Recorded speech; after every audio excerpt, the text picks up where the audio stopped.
You're listening to the Metaroy podcast and welcome to a brand new episode.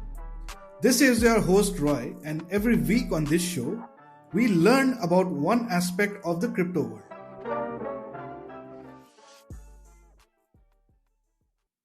Now, cryptocurrencies are a hot topic in the virtual space, especially in online trading.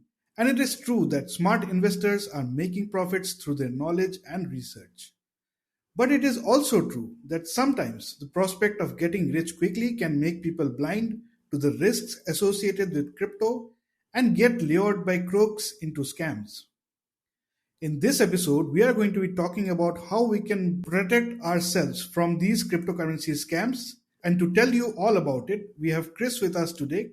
Chris is a crypto safety advocate, fraud investigator, and a self-proclaimed data nerd. Chris, thank you so much for joining us, and I really appreciate you taking the time out for speaking to us on this interview. Yeah, it's absolutely my pleasure. And if you're new to this show, do subscribe and follow me on Apple Podcasts, Spotify, pretty much every platform that you get your dose of podcasts on. Before we start though, just a quick disclaimer. The following content is informational only, and none of it should be interpreted as financial advice. So please do your own due diligence before making any moves in the crypto space. With that out of the way, let's get started. Chris, can you start with your story? Can you tell us about your background and how you came to be in the crypto space? Yeah, absolutely. So currently I'm an analyst and project manager for a global safety and security team. We operate in about 41 different countries. So I have a very broad remit in that. Part of that is doing internal investigations. Prior to this, I was at a research institute, primarily studying violent extremist groups and transnational criminal organizations for local and federal law enforcement. Everything that we did there, it was open source. It was looking at publicly available information, aggregating it, structuring it, and providing our analysis on how these groups were operating, where they were operating, and everything along those lines. The easiest way I can put it is I'm basically just a data nerd that happens to have a passion for financial crimes and money laundering and things like that, which, being a data nerd, it fits very well in that realm. So, Chris, have you actually been able to analyze the Terra Luna problem that happened, the attack that happened on Terra Luna, and whether did you gain any insights on how this attack panned out? So I haven't dug into it terribly deeply. I know there are others online that have. It seems like, there were two things to this. There is somewhat of a question on whether or not this was actually a targeted attack or it was simply a flaw in the entire ecosystem and a flaw in the tokenomics that just happened to be triggered. So I generally go on the thought that you should never attribute to malice what can be explained by stupidity. And, I kind of applied that to here and moved on. The other part of it, though, and what would actually make that possible is the fact that UST was not a backed stablecoin. It's not a stablecoin that was backed one-to-one with fiat. It was what they call an algorithmic stablecoin. So basically, it relied on arbitrage to keep the peg. If it ever dropped below peg, then it could be traded for another asset, Luna, at a fixed rate. And, they hoped this would keep everything in line. And for the most part, it did, right up until it didn't. So I think that if there's going to be any kind of takeaways, if you see any kind of stablecoin, understand what kind of stablecoin it is and what's backing it. If it's backed by an algorithm and arbitrage, or if it's backed by fiat, if it's backed by a wealth of crypto assets, because all of them have their strengths and weaknesses. They all have their pros and their vulnerabilities. Even something like USDC, it's fully backed one for one by fiat. It's actually been recognized by the state of New York, but it's centralized. And I know a lot of people in crypto, if you say something is centralized, it's like sunlight to a vampire. It's just like, get it away. So, everything has its pros and cons.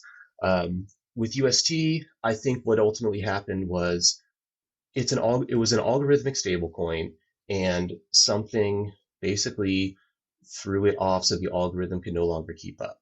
Whether that was coincidence or a targeted malicious attack, I don't know, and I don't know if many people outside of the good Mr. Kwan know. Absolutely. Let's get into it right away. With what are the typical scams that you have seen in crypto space? So it's kind of funny. A lot of the scams that I see in the crypto space mirror what you see outside of crypto as well. So all of the email-based scams or text-based scams that we've seen before have been replicated in crypto and just kind of had their approaches turned around a little bit. I find it really helpful to, before going into the specifics of any given scam, to think about what it is the people launching them are going after. And from what I can tell, there's only ever three things that a scammer will ever want to get from a person. They want the person to send them money. They want the person to send them enough information so that they can take the money themselves. So in crypto, this would be something like your seed phrase. Or they want you to send them information that they can log into an email or social media account so that they can use it to send out the scam. And when they use your account, they're borrowing your credibility.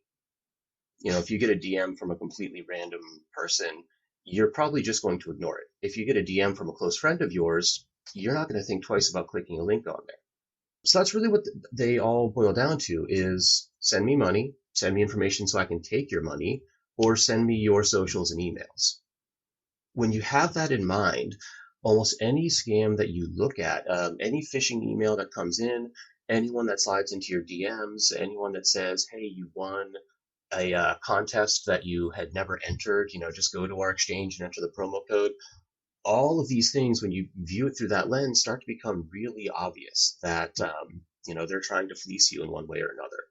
From there, then you start to look at the approach that they take. And that's what I start to find is really the interesting part is how they actually approach somebody and how they actually try to talk you into clicking a link or going to a site or sending information or sending money. It's how they kind of dress it up and polish it that starts to get really creative. And that's the fun part of studying a lot of this. What's the most creative scam that you have seen?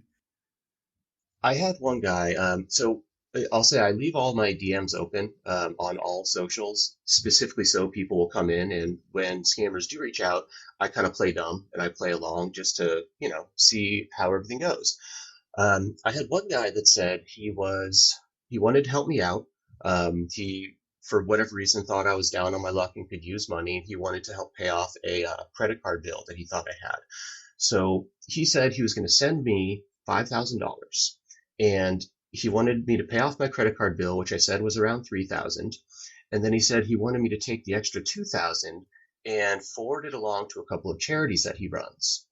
And he just said, I asked why not send the money himself. He said, well, I'm sending you the money anyway. Just do me the favor, right? The really interesting part of this one, though, was that he sent me bank account information. I mean, bank account, routing number, username and password, everything I would need to log into a bank account and transfer the money myself, right? He wasn't asking me to send him money. He wasn't asking me to do anything like that. He gave me all of the information to take the money myself. So I look up the bank account that he gave me all this information for, and it was a small construction company out in California. So I reached out to the construction company. I said, hey, I have someone here that's pretending to be the owner of your company, saying that, he's going to do X, Y, and Z, and he gave me this information. This probably isn't legit, is it? And they're like, no, that's absolutely not. I don't know what happened, what have you. Of course it's not.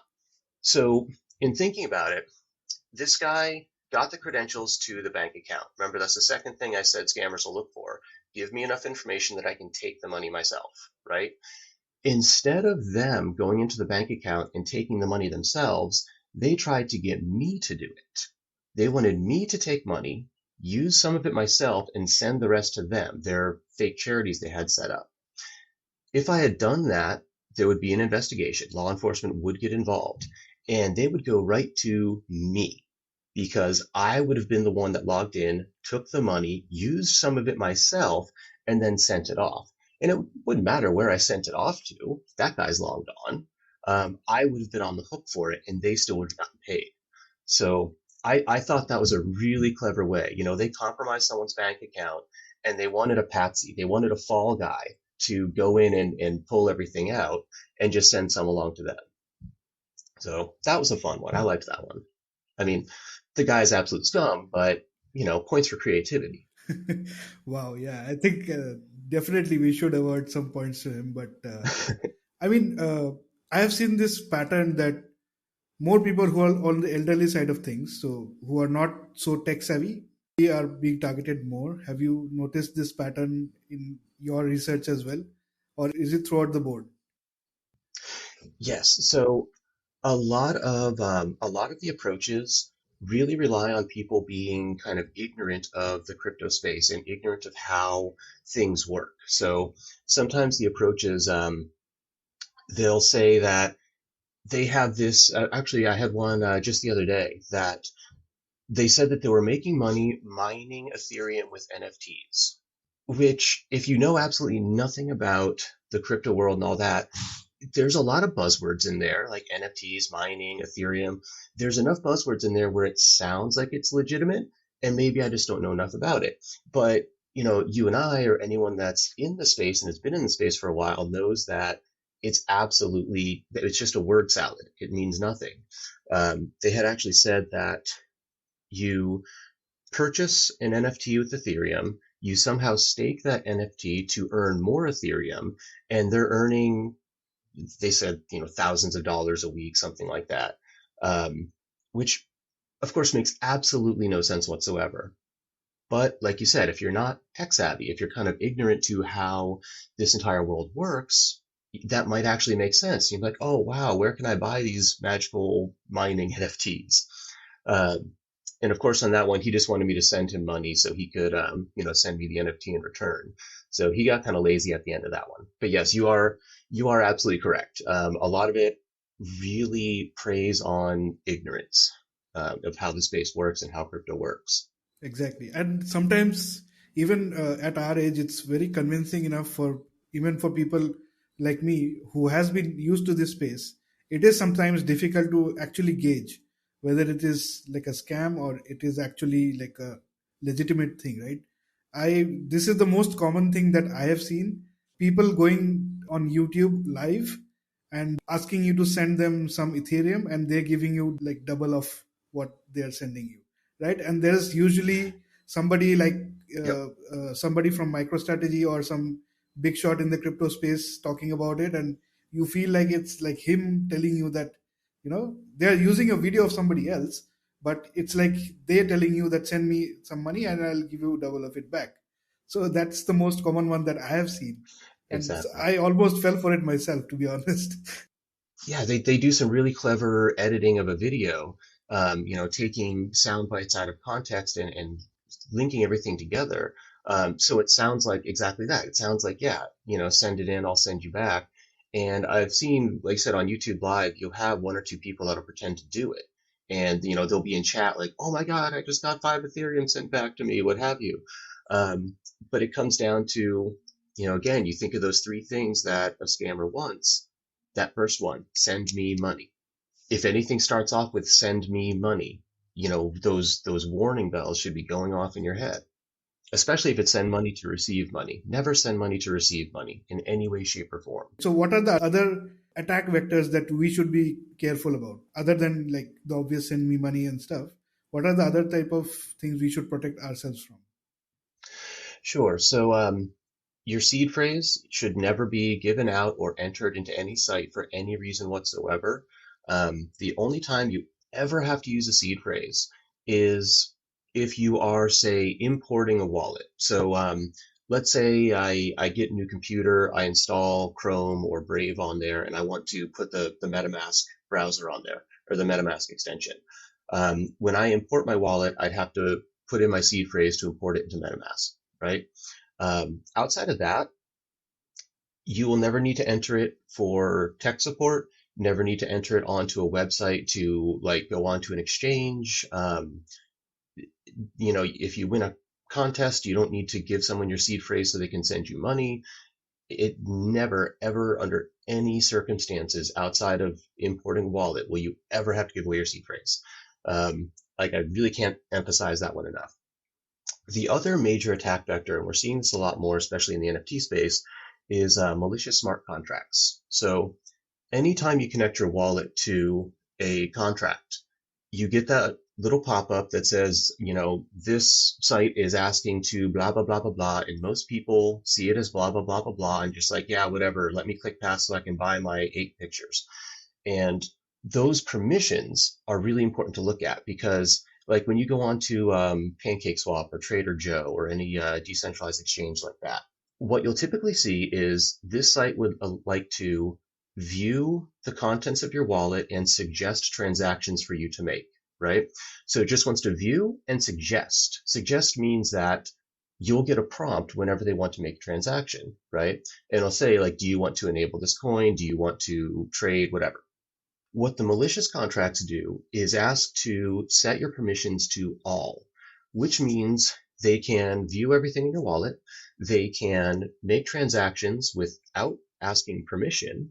They can basically do anything they want in your wallet. And that's how you see all these stories of people clicked on a link. They thought there was a minting page. They connect it to the contract. Everything gets wiped out of their wallet because they set permissions to all. They told that contract it could drain everything out. If you simply pay attention to the permissions being asked when you connect to any site, even if it's something like Trader Joe or PancakeSwap that you've been on 1,000 times before, there's always the possibility that those sites were compromised at some point and a different contract was put in place. Or there was actually a thing a couple of weeks ago, Etherscan and a couple of other block explorers were targeted by these ads. Someone had managed to put an ad on Etherscan that was basically a smart contract. So when you went to Etherscan, it asked you to connect your wallet. And most people were going there and thinking, it's Etherscan. Why would I not trust this?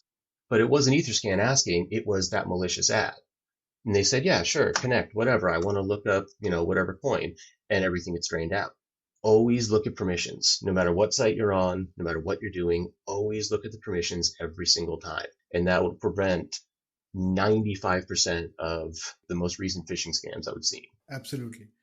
I think at this point, since you mentioned about people being ignorant, it is important to understand for example, where do you go to do your research on security aspects, and where can other people follow through with you?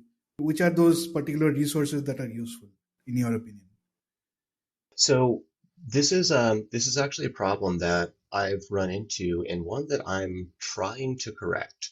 There is no one place. There's no single stop you can go to.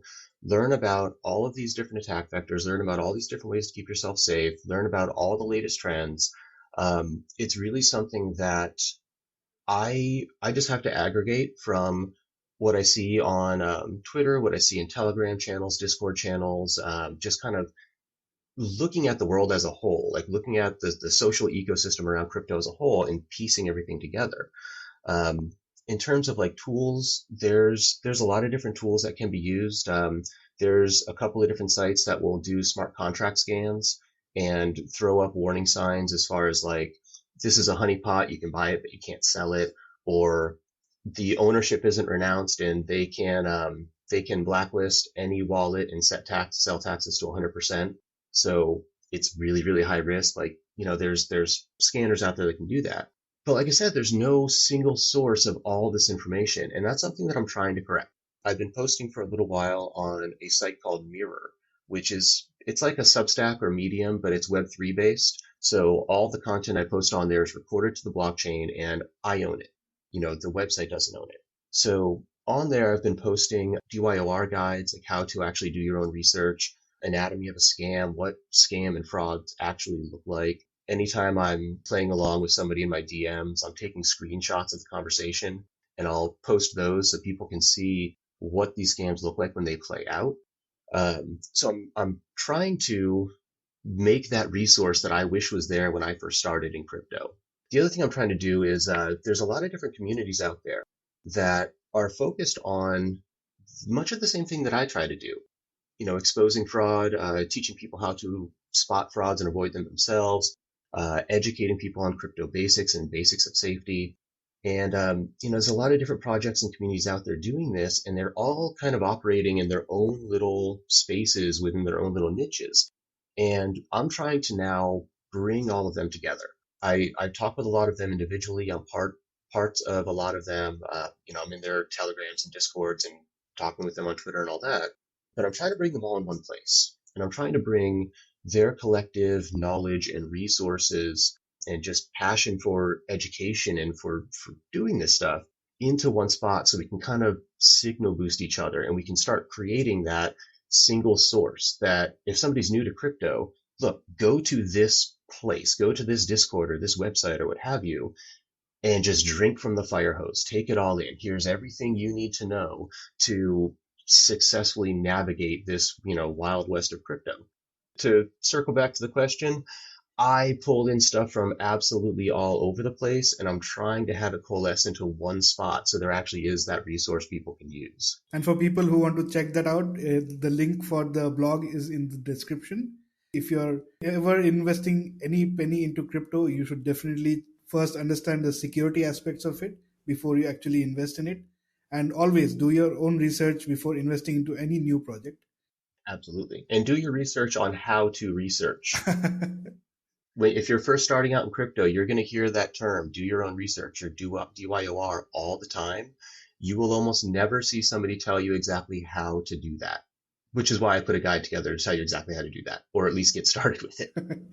Absolutely. For all the listeners out there, please go through that guide and do your own research before investing into any new crypto project that is out there, because it is full of scammers and people like Chris are making it more safer for people like us to actually understand what are the security aspects around it and how to navigate that space.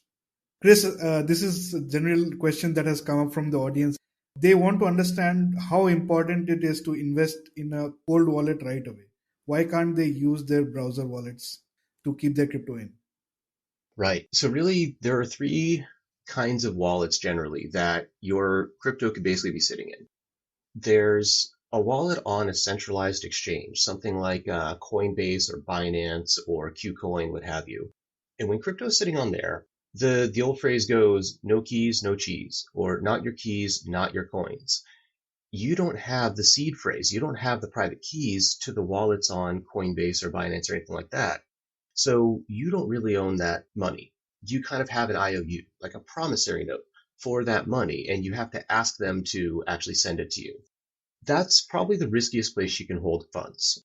Centralized exchanges get hacked all the time. There was a thing Coinbase put out after their Q1 financials came out, basically saying, look, if we go bankrupt, we're probably going to take your funds to pay for it. So, they just straight out said, your crypto will become our crypto if we need it to. So that's the riskiest place to keep it. Never keep funds on a centralized exchange. The second is hot wallets. These are wallets that you do have the seed phrase to, like Trust Wallet or MetaMask or Finny or any of the hundreds out there. You have the seed phrase to it. You actually have control over it. It is your own personal wallet you have custody over. The problem is they're entirely either browser or mobile based. And from that, they're subject to all the vulnerabilities that your phone or your computer might be subject to. Even if something like the malicious contracts we were talking about earlier, where you connect to this malicious contract, you hit accept, and everything's gone because you said they could. They are more secure than a centralized exchange, but there's still risk in keeping them. There's still vulnerabilities that have been able to compromise wallets even without you connecting to a malicious contract yourself. So that's where the cold wallets come in, the ledgers and things like that. With the ledger, you have to have a USB stick, the ledger, plugged into your laptop and connected before any kind of transaction or anything can happen to your wallet whatsoever. It's almost like a physical multi-factor authentication. So with that in there, even if you connected to a smart contract, like a malicious contract, if you have a ledger and your ledger is not plugged in and connected, nothing will move out of your wallet. So that's why it's important. That's one of the best ways to secure your funds, or at least the easiest way to really secure your funds, is to actually have that physical cold wallet device. Absolutely. I personally use it myself, and I recommend anybody in the audience actually trying to invest in crypto to always get either a ledger or a trezor or whatever device it is, but a cold wallet and a hardware wallet for it. Don't keep your crypto in the exchanges. Don't keep it on your browsers. Only keep what you can probably lose or you can probably use in the near future. Right. It is important to remember that all the wallets that we have, like, MetaMask, Trust Wallet, all that, these are basically gateways to access your crypto. Your crypto isn't actually on MetaMask. It's on the blockchain. But MetaMask has the private and public keys with which to access those funds. The ledger is kind of the same thing. Your funds are still on the blockchain, but it adds an extra barrier, an actual physical, real world barrier to accessing those funds. Whereas something like using just MetaMask alone, there's only a digital barrier to accessing the funds. Absolutely. This question was actually posed by my wife. She actually was like, "Why do you keep so many ledgers lying around?" And I was like, "Hey, you know what? It's the new way of protecting your money." And she almost thought like I was like Heisenberg or something, protecting so much money, even though I didn't have any. But my wife actually understood that the purpose of it was actually to safeguard, because there is no person you can actually approach if your money is gone. It's gone. It's gone. That actually brings up a really good point too.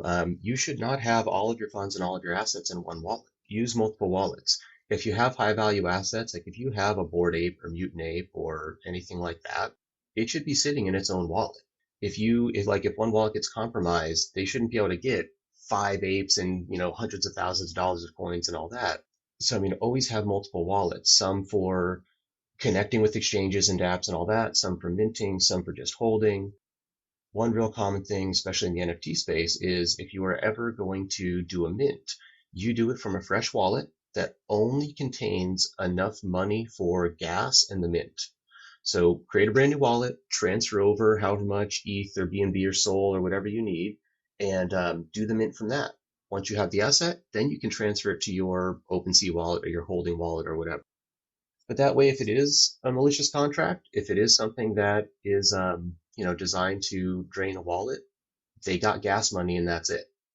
The other thing I will note, since we're talking about hardware wallets, not if you decide to purchase one, but when you decide to purchase one, do so directly from the website. So if you're going to buy a ledger, go to the ledger website, confirm it's the right website, buy it directly from there. Don't buy it from Amazon or resellers or eBay or anything like that, because these are a piece of hardware. They can be compromised. They can be basically altered by scammers or by hackers, so that when you plug it in and connect it to your wallet, everything gets drained out. And there's been instances of this in the past. I believe it was Ledger actually. Somebody had mailed out a bunch of supposedly replacement ledgers saying, hey, we're sorry, there was X, Y, and Z issue. Here's a replacement ledger. And they were all compromised to basically drain funds as soon as they were connected. So always buy directly from the website, never a reseller, never a third party site. Doesn't matter how official they tell you they are, just go right to the website. Yeah, and it's scary. Even I think it happened in 2020, right? So that Ledger's marketing list was email list was stolen, right? And even that was a hack of epic proportions. Like all of the marketing emails were stolen, and people were actually wondering whether even Ledger is safe or not, right? So even that can happen. But as far as we know, as of now, it's probably the safest solution to actually invest in a ledger or a trezor device, and always keep your own keys and always have separate devices for high value assets. That's what Chris recommends, at least. Yeah, separate for high value assets, separate for connecting to any kind of dApps out there, or decentralized exchanges, things like that. Different wallets for different purposes. Yeah, exactly. Chris, this is just a fun question. I like fun. When do you see seed phrases being cracked by quantum computing? I've had a lot of conversations about this. I don't know if people realize or not, but seed phrases pull from a list of, I think it's 1,000 words. So it's not like you can use any possible word in the dictionary. There's 1,000 words. And seed phrases are 12 to 24 words long. So you have, say, 12 times 1,000 possibilities in each one, or 1,000 and 999, 998 each one, there are a finite number of seed phrases.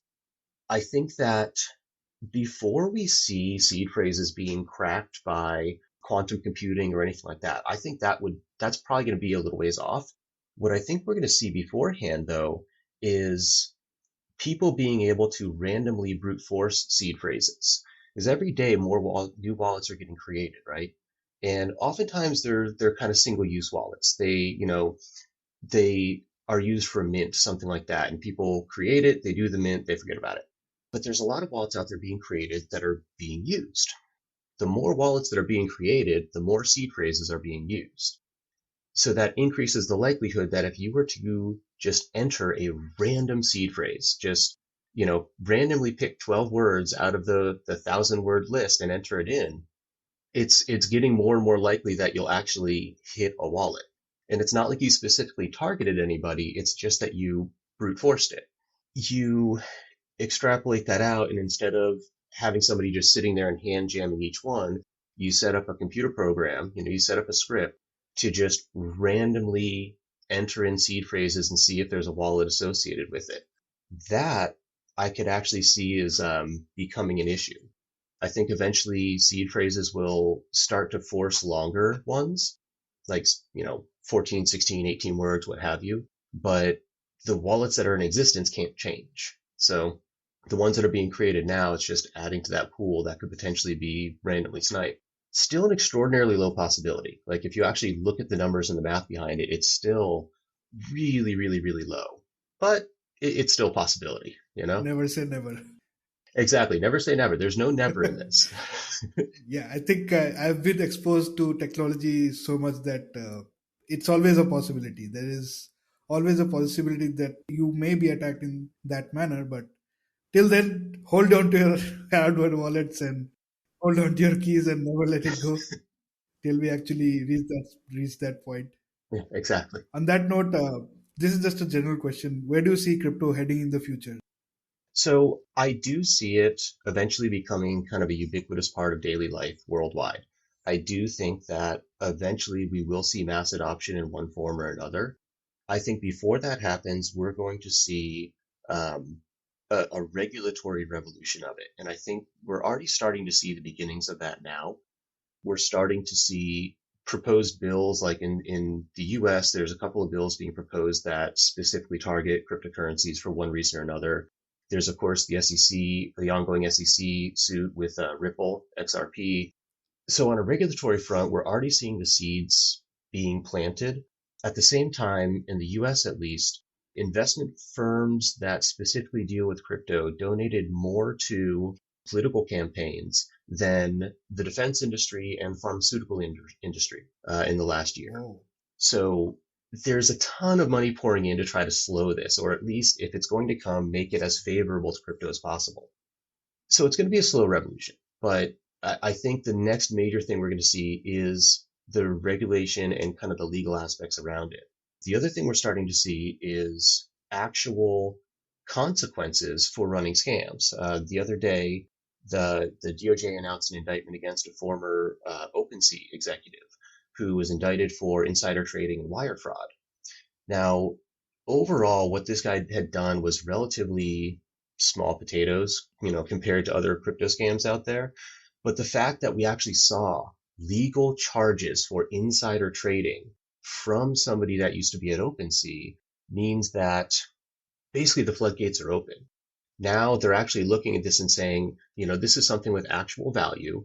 And if you steal it or you use insider, like you do insider trading, we're going to prosecute you for it, just like it was any other valuable asset, a stock, commodities, anything. So we're starting to see consequences for bad action. Coupled with regulation, I think that's going to be kind of the next level of building blocks toward mass adoption. So that's where I see things. It's going to be a slow, bumpy road. A lot of things that we see now are going to probably go away. I don't think we're going to see $250,000 PFPs lasting very long, but NFTs themselves have a load of other technological capabilities to them. NFTs will live on. I just think that how they are used and how they are, the form that they take later on is going to change. Absolutely. Chris, as a message to our audience, if there are like 3 points you have to absolutely mention on this podcast as a message for new investors or people new to the crypto space, what would that message be? So for people new to the crypto space, never under any circumstances give out your seed phrase in any way, shape, or form. And I really can't stress that one enough. Always look at permissions when you connect to a smart contract. Every single time, doesn't matter what site it is, always look at the permissions. And there is never a need to hurry up. There's always time to do research on a trade, a buy, anything. If there's ever any kind of urgency, if somebody is pushing you, if it's, hurry up and buy now, the mint is going to end in 20 minutes, or, we just went live, get in now before we move on. If anyone tries telling you there's not enough time to do research, they do not have your best interests in mind. Move on. There will always be another one. There's always going to be another major project. There's always going to be another opportunity. You're not missing out on anything. You're just delaying a little bit. So I think those are the three. Never give out your seed phrase. Always look at permissions. There is always time to do your research. And the fourth one is always follow Chris's blog. Again, link is in the description. On that note, Chris, thank you so much for speaking with us today. I especially loved how simple you made it for us to understand these important concepts about security, about protecting ourselves, about protecting our money. And thank you for sharing these insights. And I wish you all the best in your future endeavors as well. I absolutely appreciate you having me on here. It has been a pleasure. I really hope that people find this useful. I try to make it accessible, and I think that's what we really need to see in crypto is this information needs to be accessible and understandable for everyone if we want everyone to use it, if we want everyone to be in this world. So thank you very much for having me on and letting me ramble on a bit. Thank you so much, Chris.